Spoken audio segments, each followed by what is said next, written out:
Di sebelah kanan saya adalah, saya panggilnya Ammi, pamanku, Ammi Abdullah Al-Katiri.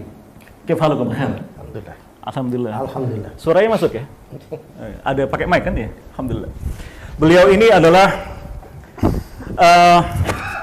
Ketua Ikatan Advokat Muslim Indonesia dan dulu mantan pengurus MUI Pusat untuk bidang hukum dan HAM. Betul ya? Undang-undang. Dan Masya Allah yang istimewanya, beliau adalah pengacara, solicitor atau lawyer dari sejumlah tokoh nasional, tokoh-tokoh Muslim terkenal, Masya Allah, tidak perlu sebutkan namanya, tapi silakan browsing saja, gitu. Dan kegiatan sehari-hari sekarang apa? Saya? Di mana? Di mana? Kegiatan sehari-hari? Iya, sementara ini kan kami juga menangani beberapa kasus ya, termasuk kasus terorisme. Apa namanya itu Farid Ogbah, Ustaz Anum dan Ustaz An-Najah. Baik. Di antaranya itu. Barakallahu fiik ya Ami. Ami Abdullah.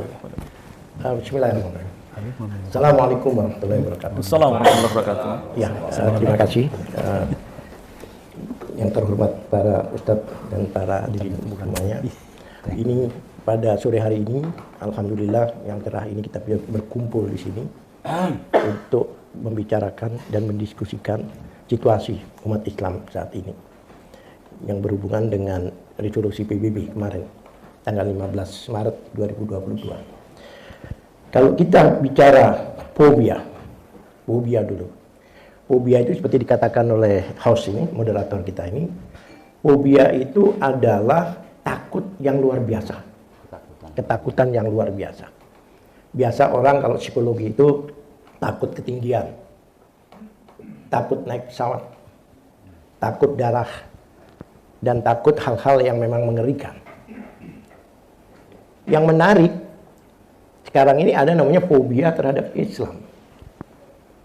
Seperti yang kita ketahui bahwa Islam ini adalah agama yang mengajarkan akhlak, agama yang mengajarkan kebenaran, agama yang mengajarkan budi luhur, bahkan agama yang rahmatan lil alamin. Bukan hanya untuk manusia tapi juga untuk semua makhluk dan alam. Sebenarnya di negara-negara barat ini sekarang makin terbuka. Ribuan orang tiap harinya itu berbondong-bondong masuk Islam. Karena apa? Ada hikmah juga dari 9/11 itu. Sehingga ada apa? Dengan skenario yang mereka buat sendiri dan mereka bongkar sendiri. Dibuat sendiri dan mereka bongkar sendiri. Ternyata ada data-data, kemarin Ustaz Afian juga bicara ya, ada video dan sebagainya itu. Yang sebenarnya rekayasa penumburan pesawat dan sebagainya itu sebenarnya itu pesawat kargo yang diremot. Bahkan untuk ahli-ahli bidang-bidang konstruksi yang mengatakan kalau ditumbur itu pasti jatuhnya tumbang, bukan ke bawah. Coba kalau Bapak perhatikan peledakan-peledakan gedung itu jatuhnya itu pasti ke bawah. Kalau pakai pesawat ya? Bukan, kalau dibom dari bawah. Kalau dibom dari bawah, biasanya mau dibangun itu bukan ditetelin kayak kita bangun rumah, tapi diberi dinamit, bras. Ambruk ke bawah. Iya. Rapi gitu ya? Rapi. Di Pentagon tidak ditemukan pesawat itu. Puing pesawat itu tidak ada. Ada lubang, kalau nggak salah 16 meter atau apa itu. Yang mana pesawat Boeing itu sebenarnya 32 meter. Maka bisa menciut gitu masuk ke situ. Nah, itulah diantaranya. Dan pada saat itu isunya ada 6.000 orang Yahudi yang tidak masuk kerja.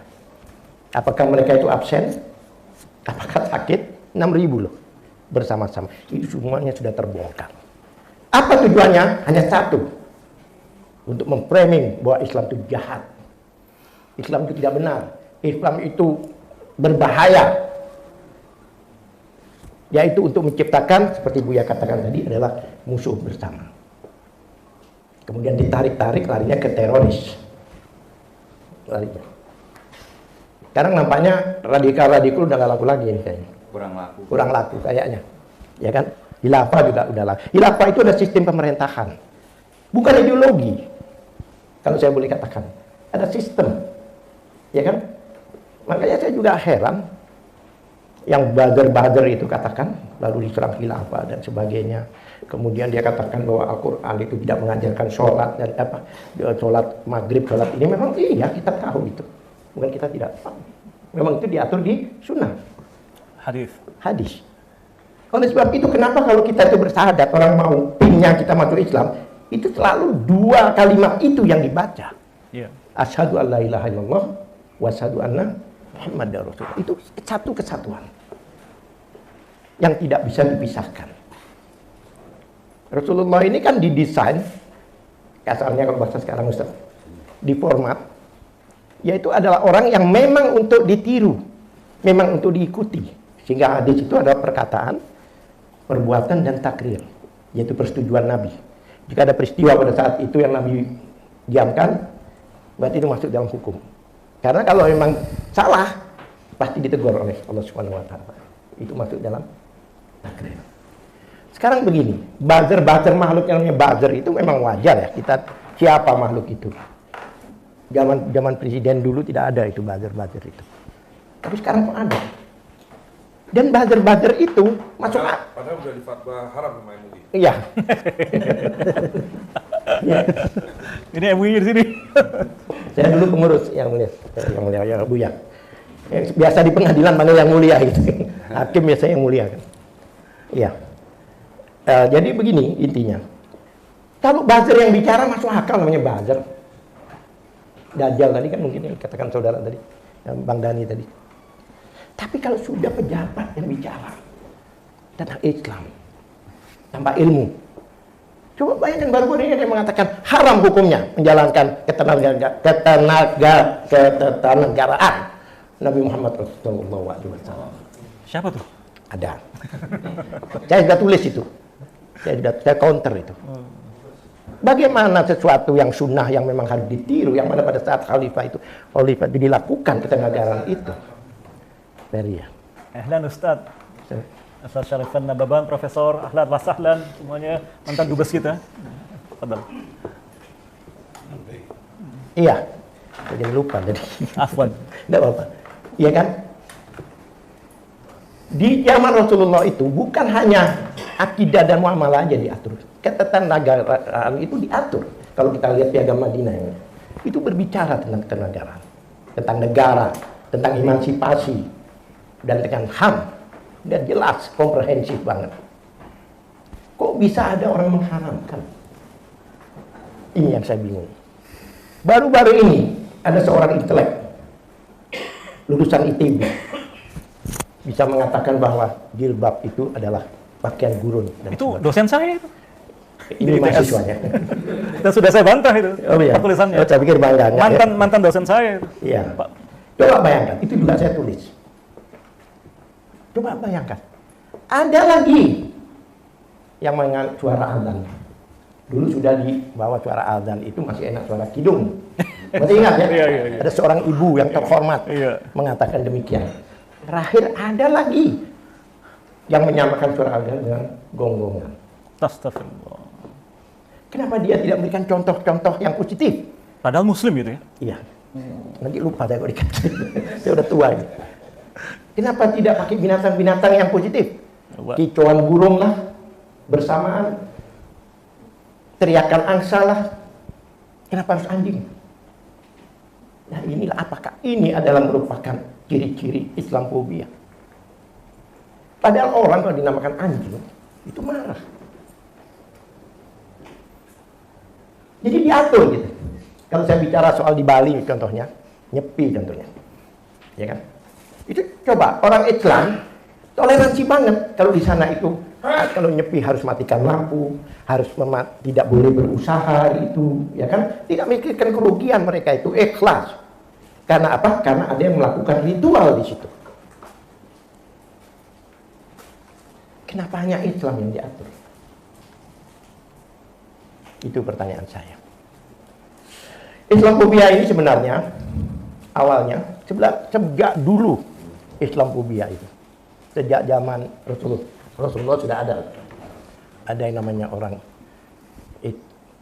bukan Islam, itu wajar. Ada orang Islam yang bukan Islam, Makanya kalau ada orang-orang yang mengatakan Al-Quran tidak benar dan sebagainya, sedangkan itu orang Islam, kita yang salah. Kenapa kita sebut dia orang Islam? Gitu. Dia bukan orang Islam. Dasar itu adalah akidah, bukan KTP. Kurang lebih seperti itu. Jadi sejarahnya supaya nggak kemana-mana, Islamophobia ini.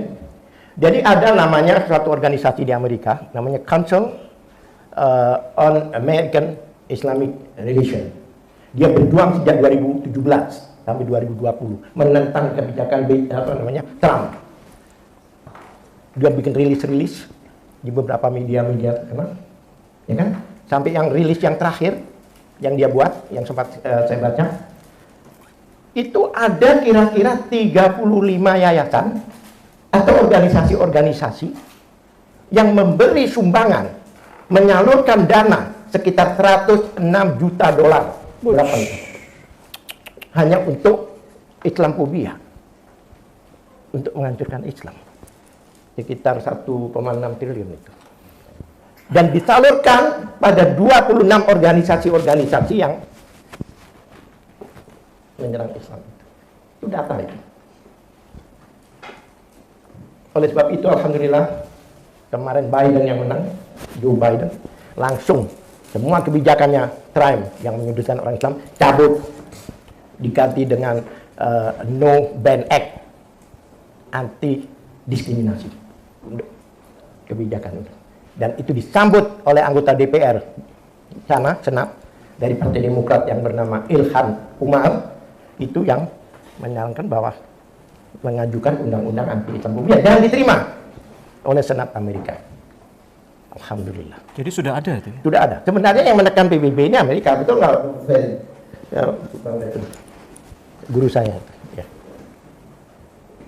Lah kemudian dilanjutkan lagi atas usulan dari perwakilan Pakistan, ya kan? Itu PBB akhirnya mengeluarkan resolusi hingga 15 Maret ini hari anti Islamophobia. Bahkan dengan tegas PBB kan to combat Islamophobia. To combat itu apa? Perangi Islamophobia. Itu wordingnya, narasinya. Oleh sebab itu kalau kita bicara Islamophobia, kita memang sesuai dengan negara Indonesia ini adalah negara Pancasila, namanya PBB. Berdasarkan ya. ketuhanan Jadi yang kita itu mengikuti PBB. Tapi belum ada pejabat yang mengomentari soal hari itu ya. Hari 1 Juni ya dia komentari. Ya. Jadi begini, artinya begini lah, inilah kita ini. Artinya perlu kita rayakan 15 Januari. Oh ya, setiap 15 ya. Mungkin ya. Mungkin kalau 212 itu memang ada ya, 217 kalau enggak ganti aja ke sini aja itu. Lebih betul. Gitu. Betul. Atau di stadion baru. Itu dunia kan? Dunia. Jadi kita mempunyai legal standing, termasuk legal standing ya, mempunyai dasar bahwa kita mensosialisasikan adalah resolusi PBB. Jadi kalau orang mengganggu, pasti dia mengganggu putusan internasional. Artinya pemerintah harus memfasilitasi itu. Iya. Belgia, jelas Belgia ya, itu jelas yang Nabi Muhammad karikatur itu sudah diajukan undang-undang anti Islam, tidak diterima. Nah, inilah kalau kita kembali ke Indonesia, sebenarnya ada kegalauan di Indonesia. Ada beberapa kegalauan, di antaranya kegalauan ideologi. Ngerti maksudnya? Karena Pancasila itu dari awal ini dari Islam. Sampai kita rela waktu itu ada apa untuk menjalankan dalam 7 kata itu yang dihapuskan. Ya. Tapi kalau Anda lihat ya, itulah diantaranya. Makanya ini terlalu kuat untuk Islam. Makanya digoyanglah Pancasila ini. Terus digoyang. Didegradasi kalau menurut saya. Coba bayangkan. Berapa tahun yang lalu ada namanya 4 pilar. Ya. Salah satunya Pancasila. Padahal 4 pilar ini jelas yang namanya 4 pilar. Kalau nggak salah Pancasila, Undang-Undang Dasar, Bhinneka Tunggal Ika, yang satunya lagi NKRI. Kenapa yang dasar negara menjadi pilar? Itu pertanyaan saya. Gitu. Yeah. Itu penggeseran nilai-nilai dari Pancasila. Itu dasar. Dasar itu fondasi. Nah kalau fondasi jadi pilar kan gampang ambruknya. Dan yang disebut Pancasila itu sesuai yang dilahirkan tanggal 18 Agustus itu jelas jumlahnya 5, narasinya seperti itu, susunannya seperti itu. Itulah Pancasila. Bukan cuma angka 5 baju Pancasila. Tidak, seperti itu. Di tanggal? Sebentar. Jadi itu narasinya seperti itu. Dan itu tertulis di pembukaan Undang-Undang Dasar 45. Iya. Nah kalau seandainya sekarang ini dianggap yang itu, berarti pembukaan nggak benar dong. Merubah pembukaan sama dengan membubarkan negara proklamasi. Subversi ya? Itu jelas. Satu hal lagi yang menarik. Kalau bapak-bapak mungkin ahli tata negara saya tanyakan, ada nggak kata-kata Pancasila di dalam Undang-Undang Dasar? Pancasila. Ada nggak? Saya tidak menemukan. Ada yang bisa bantu? Tidak ada. Hanya urutannya ada di dalam pembukaan. Bahkan dengan jelas di dalam badan tubuh itu mengakui bahwa dasar negara adalah ketuhanan yang Maha Esa. Dikatakan dari pasal 29 ayat 1. Itu hal Islam. Negara berdasarkan ketuhanan yang Maha Esa. Betul kan? Betul. Pasal 2-nya itu al-kafirun. Untukmu agama, untuk semua warga negara diberi hak yang sama, Bebas menjalankan. itu dari al-kafir Lakum dinukum. dari zaman Rasulullah. Lakum dinukum wa iyadi. Tidak satu pun yang temukan negara berdasarkan persatuan kemana tidak ada, tapi yang jelas negara berdasarkan ketuhanan yang Maha Esa. Maka ada akhirnya dalam kajian-kajian Pancasila itu saya melihat kalau sila kedua itu komprehensif banget, sila ketiga komprehensif banget, tapi sila pertama agak ngambang. Iya.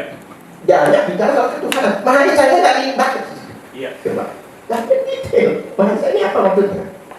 Seperti yang katakan bahwa umat Islam ini adalah pemegang saham terbesar di dalam terbentuknya negara Republik Indonesia. Buktinya di dalam pembukaannya atas berkat rahmat Allah yang Maha Kuasa. Pertanyaan saya, agama mana yang memiliki hanya Allah? Masya Allah. Universal ya? Sadaqtum. Tidak ada. Jadi sebenarnya pemegang dan juga perjuangan-perjuangan sebelum adanya kemerdekaan itu selalu dimulai dengan takbir Allahu Akbar. Allahu Akbar.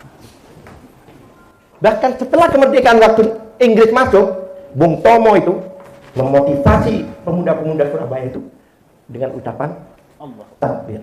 Allahu Akbar. Jadi hal-hal seperti itulah yang sebenarnya membingungkan kita gitu loh.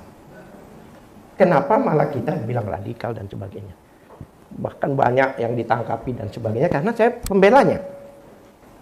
Sekarang ada satu Ustadz Farid Ubah contohnya.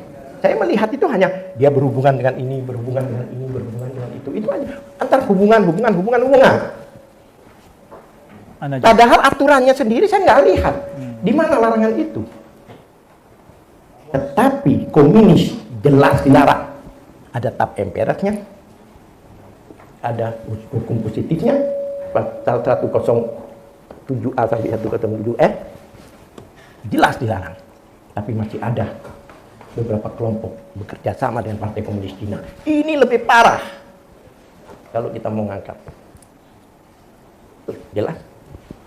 Oleh sebab itu kami akan bela itu Ustaz Farid dan teman-teman itu. Jadi sebenarnya siapa yang selama ini menggaungkan Islam, menggaungkan ini, selalu dicari. Edi Mulyadi contohnya. Ya kan? Klien-klien saya yang saya pegang. Siapa aja? Ya seperti Alfian Tanjung itu. Pada waktu itu saya yang pegang. Yang melapor partai besar, sekjennya sendiri. Abdul Somad. Sebentar. Tapi bebas dengan bebas resmi sampai Mahkamah Agung. Nggak sampai Mahkamah Agung, sorry. Bebas resmi, hanya jaksanya kasasi waktu itu, terus saya ke Mekah, hanya teman-teman yang pegang untuk buat kontra memori. Ternyata kelupaan atau apa nggak tahu terlambat. Itu. Dari 3 kasus Alfian Tanjung, 2 kali bebas, 2 bebas. Antum yang megang? Saya koordinator. Alhamdulillah, barakallahu fikum. Amin. Saya koordinator. Lalu? Sarasen. Pernah dengar nggak? 800.000 akun ujaran kebencian cyber muslim. Itu di ILC aja 2 kali. Ini fakta-fakta saya sebagai lawyernya. 2 kali di ILC. Kemudian konferensi pers pada waktu itu. Beberapa petinggi-petinggi, bahkan presiden katakan tangkap itu salah saya. Bahkan yang orang yang ikut serta tidak dapat ketangkep. Ada beberapa ibu-ibu apa itu. Saya berjanji pada diri saya waktu itu. Alhamdulillah bersama teman-teman. Dimanapun juga syaratnya tertangkap, kami akan bela. Karena kami ingin membuktikan bahwa itu tidak ada. Ternyata betul, dia tertangkap di Pekanbaru. Kami datang tiap minggu ke Pekanbaru. Apa yang terjadi? Tidak terbukti ujaran kebenciannya itu. Hanya dicari-carikan pasal lain, yaitu pasal illegal access terhadap TKW. Astagfirullahaladzim. Pada waktu itu segini bukti-buktinya. KTP orang ribuan itu. Kemudian surat nikah begitu. Alhamdulillah saya ngajar undang-undang ITE. Saya bilang pada hakim, majelis, baca itu pasal 4 ayat 5 itu. Jadi balik ayat 5 pasal 4. Itu jelas mengatakan semua produk yang dibuat oleh negara, KTP, KK, surat nikah, ijazah, itu tidak tunduk pada undang-undang ITE. Masya Allah. Tersingkir itu bukti-bukti. Karena itu harus pembuktian fisik. Kalau memang Bang Refli itu KTP-nya saya pakai, Bang Refli harus datang menjelaskan. Bukan hanya dikumpulin saja. Jadi semua produk yang dikeluarkan oleh negara tidak termasuk. Bahkan satu lagi termasuk akta notaris. Jadi tidak bisa itu pakai WA, pakai apa, nggak bisa. Harus fisiknya dihadirkan. Dan satu hal lagi, jika di dalam persidangan undang-undang ITE itu banyak yang saya temukan. Pasal 6 undang-undang ITE ya, nomor 11 tahun 2008 itu jelas bahwa semua bukti ITE dalam persidangan harus dapat diakses menggunakan jaringan internet. Ya, saya ngomong dulu. Kebetulan saya ikut juga membela beliau. Kliennya juga nih, Dani. Beliau juga itu. Beliau juga Enggak. Abdul Somad kan? Iya, Ustaz Abdul Somad. Jadi nanti dulu Abdul Somad ini menarik juga. Abdul Somad. Iya kan? Harus bisa diakses. Mereka bawanya screenshot. Melapor dengan screenshot. Seharusnya HP pelapor itu harus disita. Bukan HP terlapor. Jadi kebanyakan orang sudah ditangkap, udah ditahan, baru HP-nya dilihat. Seperti klien saya Anton Permana, Sagana Negolan dan sebagainya. Ya terus yang tersangkakan ini pakai bukti apa? Jadi kalau pembunuhan itu katanya pakai pisau. Tapi yang diperiksa bukan pisau yang dipakai, tapi begitu diperiksa di rumahnya ada pisau dapur, itu yang diperiksa. Nah ini seperti ini, Edi Mulyadi jin buang anak contohnya. Dia kan hanya bicara, itu kan pepatah, mulai saya kecil saya dengar itu pepatah. Kalau tempat sepi dan tidak ada orangnya itu tempat jin buang anak, dia tidak nyebut wilayahnya, tempat jin buang anak. Oh bohong. Lah kalau setiap pepatah dikatakan bohong, semua pepatah bohong. Ada pura-pura dalam perahu, nggak ada pura-pura dalam perahu. Panjang tangan, enggak pendek tangan. Nggak ada yang panjang. Hati-hati saudara, sekarang kalau ditanya orang Indonesia biasanya, baik, oh baik, alhamdulillah. Tapi begitu ada obat di kantong antum kena antum, berarti antum bohong. Berita berarti bohong. antum sakit itu. Oh ngaku sehat nggak boleh, Beb? Itu terjadi kan?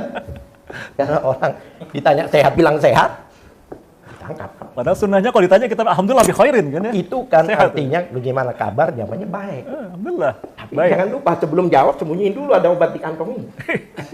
Jangan sampai ada yang tahu dibilang bohong. Seperti itu. Abdul Somad, alhamdulillah saya lawyernya Ustaz. Beliau datang juga ke rumah saya. Dari awal ada 3 kasusnya. Mungkin saya sedikit buka karena itu sudah waktu itu Ustaz difitnah. Yang mana katanya Ustaz itu karena ada perempuan lain. Ingat nggak dulu itu? Terus dikatakan memasukkan surat nikah dan sebagainya. Saya megang kasusnya itu. Ustaz Abdul Somad itu sudah terrealisirnya 2016. Bukan 2019. Tapi dia belum resmi, tapi sudah tidak serumah. Beliau waktu di NUI ya, beliau tidak serumah. Lah, kenapa beliau tiap mengajukan itu sukar mengajukan? Karena surat nikahnya dipegang oleh istrinya. Bingung nih gimana, mau mengurus paspor sukar, mau ini sukar. Akhirnya datanglah ke tempat pada waktu KUA yang dia pertama kali buat, dia minta duplikat. Duplikat ya, bukan palsu. Kalau duplikat janda palsu, tangkap itu orang jual kunci-kunci duplikat itu. Saya sering pulang malam bawa kunci duplikat, masa saya salah, rumah saya sendiri. Saya waktu itu sempat gelar di Pekanbaru, saya katakan ini duplikat. Tapi ketentuannya dia bilang hanya dua di dalam undang-undang itu, rusak atau hilang. Kalau rusak harus bawa rusaknya, kalau hilang harus lapor polisi. Nah terus kalau dibawa istri gimana? Nggak ada undang-undang itu gimana coba? Iya. Nah itulah awalnya dikatakan di framing bahwa memalsukan surat nikah yang pertama. Yang kedua yang masalah jin, saya nggak singgung soal itu. Cuma masalah jin ini kita harus jelas masalahnya. Jin itu, Allah itu ciptakan agama kita ini untuk kita beribadah untuk jin dan manusia, betul nggak? Berarti jin itu beragama kan? Kecuali iblis, setan gitu kan? Ustaz nggak ngomong iblis, nggak ngomong setan, jin. Ustaz Somad ya? Iya. Baru dia tanya, ini jin apa? Ya juga jin kafir. Dimasalahin, kalau jin Islam lebih parah lagi kan? Jin kafir. Kenapa? Nah itu pernah ditanyakan waktu gelar itu, waktu saya datang ke sini, saya tanyakan, kan dilaporkan di NTT ya, iya berarti. Kan banyak yang lapor. Saya katakan masalahnya apa? Jin itu beragama, aku bilang. Iya tapi kafir itu. Menarik. Mohon Bapak buka Google Kamus Bahasa Indonesia. KBBI. Ya, yang langsung dari kementerian. Kafir itu jelas tertulis di situ. Artinya? Kafir itu ialah orang yang tidak percaya pada Allah Subhanahu wa Ta'ala. Di kamus itu bilang gitu, Ustaz. Dan Rasulnya. Masya Allah. Jadi itu adalah domain orang Islam. Nama kafir, murtad. Itu, ya kan? Itu di kamus bahasa Indonesia loh. Kita belum bicara Al-Quran. Lah kalau seandainya seperti kita ngomong Ahok dulu kafir itu terus protes, ya kita bersyukur dapat hidayah berarti dia itu kalau dia nggak mau dibilang kafir. Dan Rasulnya, jelas itu. Ya kan?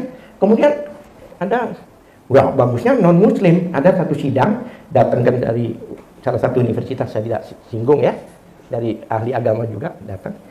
Masalahnya kan non Muslim lebih bagus. Mari kita bahas non Muslim. Muslim itu orang Islam, betul. Salah satu arti Islam asal itu adalah selamat. Salamah. Berarti orang yang selamat dikasih non orang yang tidak selamat. Non salamah, non muslim. Artinya celaka. Pertanyaan saya, sopan mana, halus mana, kafir dan celaka? Ya kan? Apakah non Muslim itu lebih baik dari kata-kata kafir?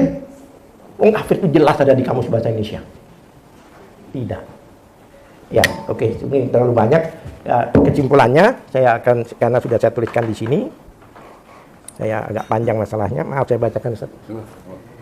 Ya, saya bacakan. Saya bahkan. Boleh. Apa? Thank you. Kita sohib lama. Iya.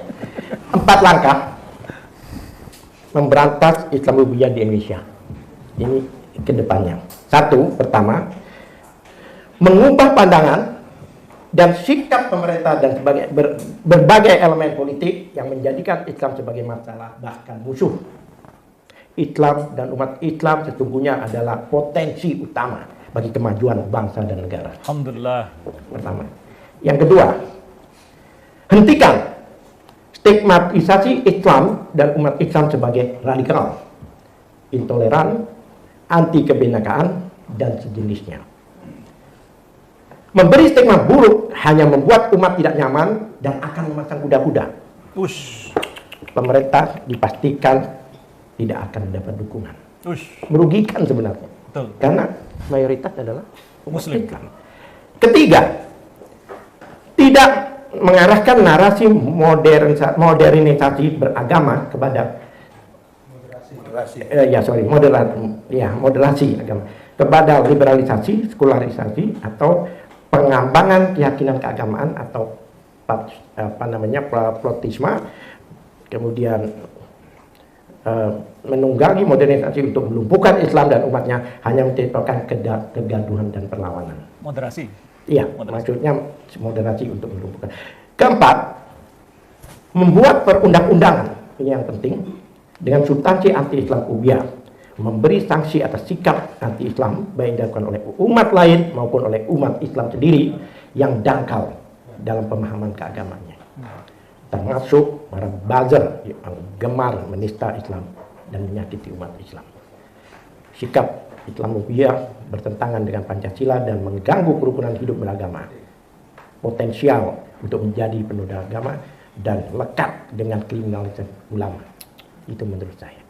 Ya kan? Kemudian yang kemarin saya singgung sedikit, yang saya kelupaan tadi, di dalam rancangan undang-undang apa namanya yang kemarin itu, undang-undang HIP. Itu jelas di situ ada namanya visi dan misi masyarakat Pancasila, ada di situ. Saya baca rancangan undang-undangnya waktu itu. Itu tidak ada ngomong agama. Tidak ada di situ. Bahkan di situ adalah agama yang berkebudayaan, kan begitu. Jadi agama ini disuruh menyesuaikan kebudayaan. Ketuhanan yang berkebudayaan. Ketuhanan yang berkebudayaan. Kalau kita lihat coba, agama ini dari Allah Subhanahu wa taala. Budaya ini buatan manusia. Masa buatan Allah ini disuruh menyelesaikan dengan buatan manusia? Kalau saya berikan contoh songkoknya Mbak Mas Dani ini. Kalau seandainya songkoknya kekecilan, yang mana yang harus menyesuaikan? Kepalanya atau songkoknya? Jangan besar kepala. Ya, jelas kan? Kepalanya ini buatan Allah, songkoknya buatan manusia. Ya yang buatan manusia lah yang seharusnya menyesuaikan. Terima kasih. Ini tadi penutup tapi saya baru ingat itu. Ya, terima kasih. Alhamdulillah, Masya Allah, Masya Allah. Demikian kira-kira, mari kita sambut segera panggilan Allah Subhanahu wa Ta'ala. Kita sembah beliau yang Maha Esa. Setuju ya? Kita break sebentar, insya Allah. Jazakumullah khairan kasiran. Wassalamualaikum warahmatullahi wabarakatuh.